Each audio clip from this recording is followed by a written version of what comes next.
Tara guys, samahan nyo ako, mag-home service tayo ngayon. Yung home service pala natin guys ngayon ay yung nakaraan nagpatato ng minimal, yung mag-asawa. Okay, syempre nagustuhan nila yung ating tinato. Kaya mag-home service tayo ngayon. Tara guys, samahan nyo ako. Let's go. Lalagay lang muna natin sa service natin.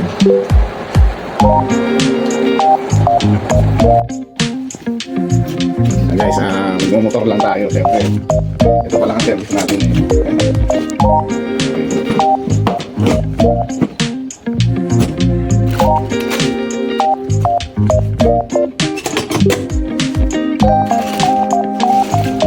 Okay guys, tara, let's go. Okay guys, bumiyahe na tayo. So ang bahay na pala ni Bossing dito lang banda sa San Mateo Rizal lang din guys, sa may Dulong Bayan, okay? Siyempre sa mga nanonood sa akin, siguro alam naman din yung Dulong Bayan. At sila pala Bossing at Madam pala, yung natatuan natin nakaraan. Siyempre, nagustuhan nila ang ating ginawa sa kanila, kaya nagpadagdag si Bossing. Bandang forearm niya. So napagdesisyonan namin yung tattoo design niya ay Japanese wave armband yun. Okay guys, so dito nagta-timeslap na tayo. Okay, medyo mainit ang aming biyahe at iyan na nga guys. Ayan ang kanyang design, napakaganda. Japanese wave armband tattoo design. So, nakarapin na tayo sa bahay niya, syempre. Okay guys, syempre kailangan natin ahitin muna yan bago tayo mag-start. At syempre guys, ginamitan ko yung masking tape bago tayo mag-start. Binilog ko muna maigi para masukat ko, para bilog na bilog at pagkakalapat dyan sa kanyang arm. Ganyan ako gumawa guys ng armband, syempre. Para talagang sukat na sukat siya at walang tabingi, kumbaga. Kanya-kanya namang kanya-kanya mga style yan pagkaagawa at pagkaka-diskarte dyan kung paano mo ilapat yung sa balat mo yung pagkabilog. At syempre, ayan na ang ating in-stencil na wave armband tattoo design. Mamaya ilalagay natin yan dyan sa pagka-lapat ng ating masking tape, guys. At syempre, dyan pa lang sa time na yan, talagang gugugol tayo ng oras, guys. Kasi kailangan talaga pantay na pantay. At yan na nga, guys, yung video, nilalagay ko na ng maayos at nilalapat ko na yung may stencil ko kanina. Kailangan talaga yung pantay guys. Walang sablay dyan sa pagkaka-stencil na yan kasi talagang napaka-importante guys. At ayan na nga ang ating stencil.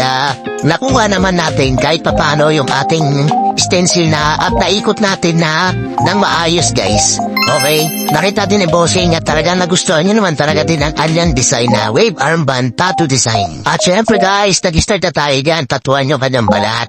Okay guys, pang ilang tattoo niya na, panatlong tattoo niya na ata yan. Syempre, talagang nagpapasalamat din ako kaya boss at madam at naulit ang pagtattoo ko sa kanilang mga balat. Syempre, nagpa-schedule din sa ating kanyang misis. Mamaya papakita natin yung gagawin natin sa kanya guys. Minimal tattoo lang naman din naman. Sabi nga ni Bossing sa akin, talaga daw, nakaka-addict daw talaga. Kasi syempre, natatuan na siya ulit. Kumbaga, matagal na yung huling tattoo niya at nasundan ulit nung kanyang minimal tattoo guys. Kaya nga sabi ko nga talaga, kasi marami ako mga repeater customer at mga naging kliyente guys, na kapag tinatuan sila, at mauulit din talaga yun guys.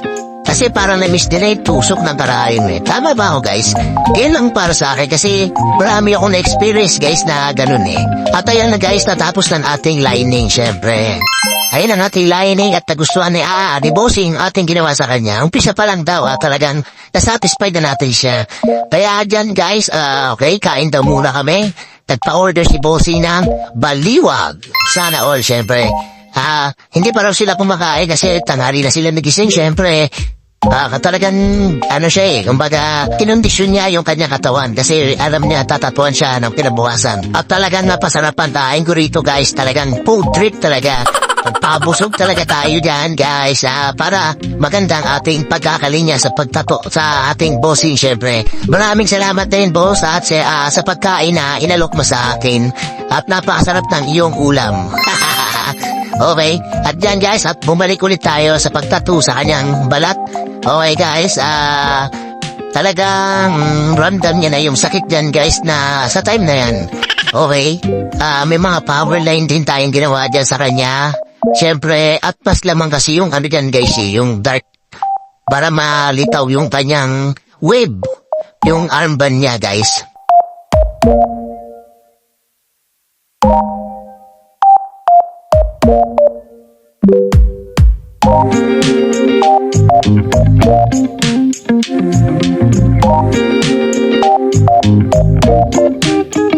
guys, sandyan sa part na yan, nagbubula-bula na ako dyan. So, ibig sabihin, patapos na ang ating ginawa sa kanya guys.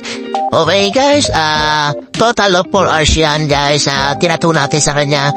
Talagang nararamdaman niya na yung sakit dyan sa time na yan guys. Talaga, nakita niya naman design niya, talagang itim na itim yung halos karamihan sa kanya. Para lumitaw yung pagkanyang guys, yung highlights na wave armband tattoo. Okay guys, at ito naman yung sa kanyang asawa guys, pagkatapos nung tattoo sa kanya, sinunod kaagad natin sa kanya guys. Yan, napaka-simple lang guys, minimal tattoo lang din naman yan. Okay, buwan na may parang flower lang yan guys, at mabilis din natin natapos yan. At ayan ang kanyang outcome na tattoo.